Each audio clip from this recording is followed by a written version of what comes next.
Hello, Jane Fays here from Jane Fays Creates. It's been a while since I've done a video, so apologies for that. I've been busy creating an online course. And the course is all about laser image transfer on the Gelplate. And in my social media feed, I got a question: can you transfer a colour photo like you can a black and white? And so I have a couple of photos that I've taken. This photo was just taken on an iPhone very quickly, responding to a nice situation where a girl walked into a tunnel, which I was just about to take a photo of. And the fact that she was in the photo actually enhanced the look of the photo. So what I did was just do a little bit of editing. So I've just lightened the shadows within the tunnel because they were quite dark, and that's all done in the editing features on my iPhone. And I've done that to the original colour photo and then adjusted it to black and white and increased the contrast a little bit more.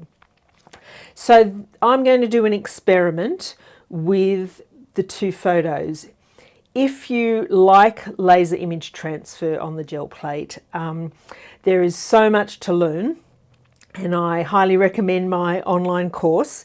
If you just go to janefayscreates.thinkific, which is the platform I use, .com. So janefayscreates.thinkific.com. There'll be all the information on that online course.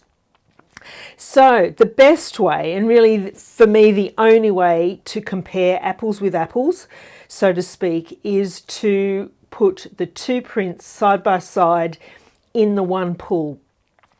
Once you start changing paints or even doing a subsequent print with a different photo, you can lay down just a little bit more or a little bit less paint, and that will really impact the result, and you won't really be able to compare. So what I've done is I've trimmed up these two photos so that they fit on my extra big 12 by 14 Gelplate, and I'm going to roll paint over the whole plate, and we're going to lay both images down together and compare.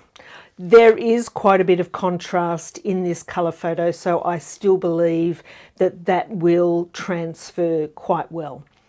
But let's see how we go. So I've got my 4-inch Speedball soft rubber roller, which I like to use. That's my preferred roller or brayer. I use Amsterdam acrylic in an oxide black. And again, that's my preferred paint to get a really nice thin layer on my Gelplate and to be able to transfer my, excuse me, my photos. So I'm going to need, it's a fairly big plate. This is the 12 by 14 inch Gelplate. And so it needs a fair bit of the acrylic paint. And I've got a palette at the side here where I'll be able to roll off any excess. So as you can see, quite a bit of black paint going on there, making sure it's a nice even coverage across the whole plate.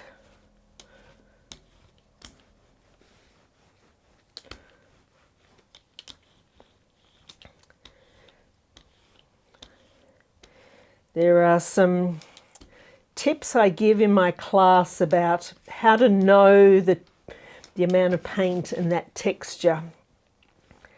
So I won't go into all those details here. It's a little bit too long and complicated. There's 6.5 hours of video content in that course. And if you're a photographer, if you love laser image transfer, it will be of a great benefit to you. I've spent a lot of time trying to really hone my technique.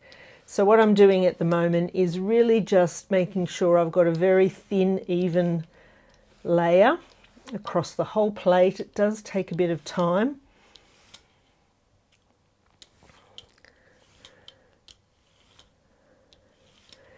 And really trying to get rid of the marks caused by the edge of the brayer as well.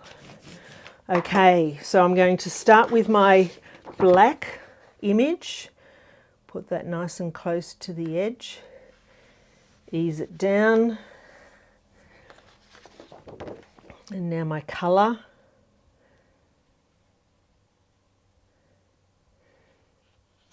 And ease that down. Now I'm just going to get some tissue paper to help me smooth that out. And down here,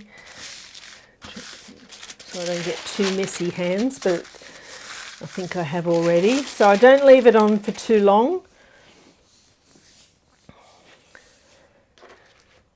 And I'll pull this one up. So this was the black and white. Quite a bit of black there. And there's the colour. So they both worked, obviously.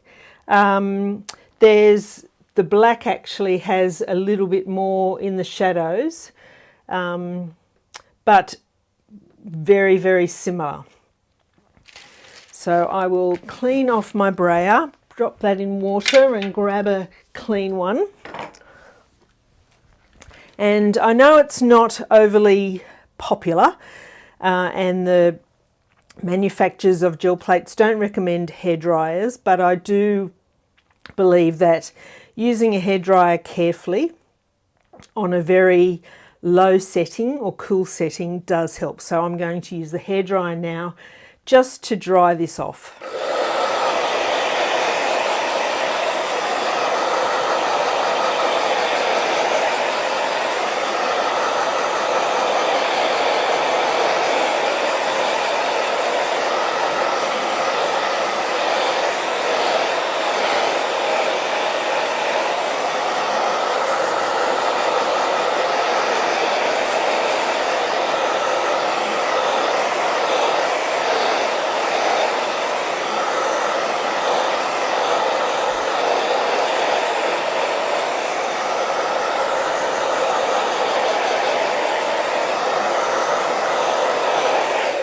Okay, sorry about the noise, and I really wanted to make sure that was quite dry. There's obviously not much detail in that roof of the tunnel, but some nice details down there. The colour does seem to get the nuances, the shades a bit better sometimes than the high contrast black and white. So happy with both those prints, and I'm going to pull those onto a piece of watercolor paper.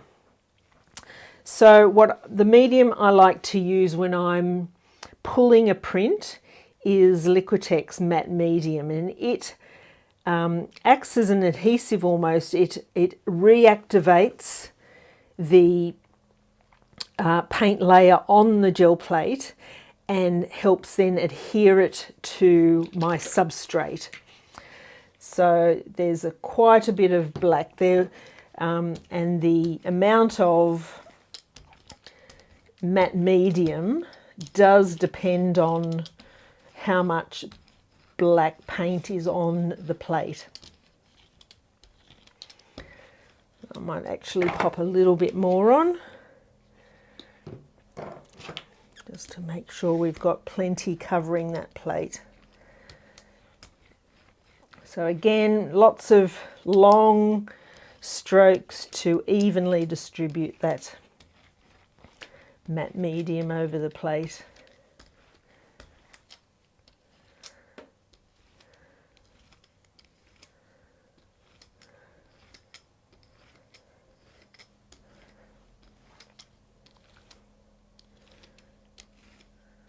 Okay, lay the paper down.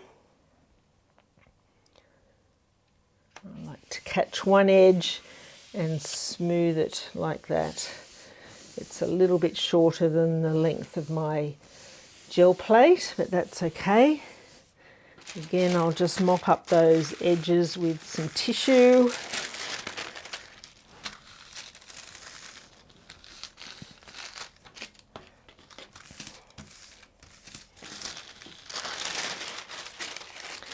Just to save my hands getting all messy.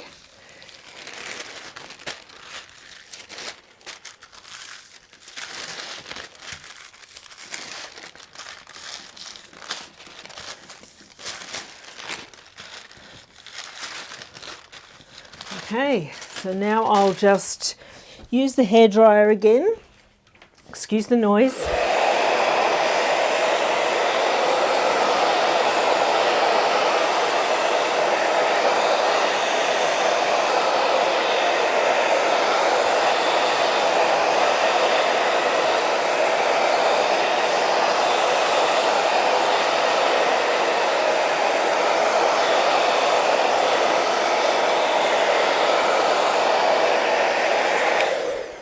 Okay, so the advantage of this is that you're really getting it in real time. I'm not editing the video at all. I'll just pop my brayer in the water to keep it clean. And now we'll try and pull this print. There's a good chance that there'll be a lot of adhesion with the plate. That's not too bad.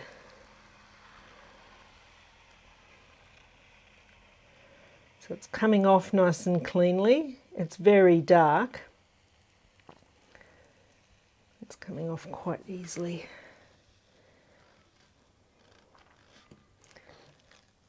Okay. So, just popping it down there to compare. This was my black and white. This is my colour.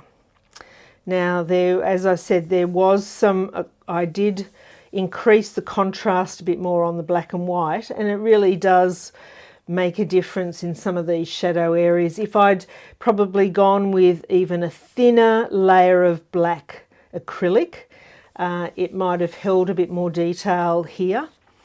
But in this case, you know, there's still not a great deal of detail here, but it does pick up a little bit more detail in these graffiti tiles, and also some of the tones in the cobblestones is quite beautiful as well. So that gives you a little example of, in answering the question, is can you do a laser image transfer from a colour photo? And depending on the photo, as in all laser image transfers, you can use colour. It does need to have a good tonal range, as does just a black and white as well. But with the colour, as long as there's some strong darks, the lines are clearly defined, and some light lights, there you go, they can transfer.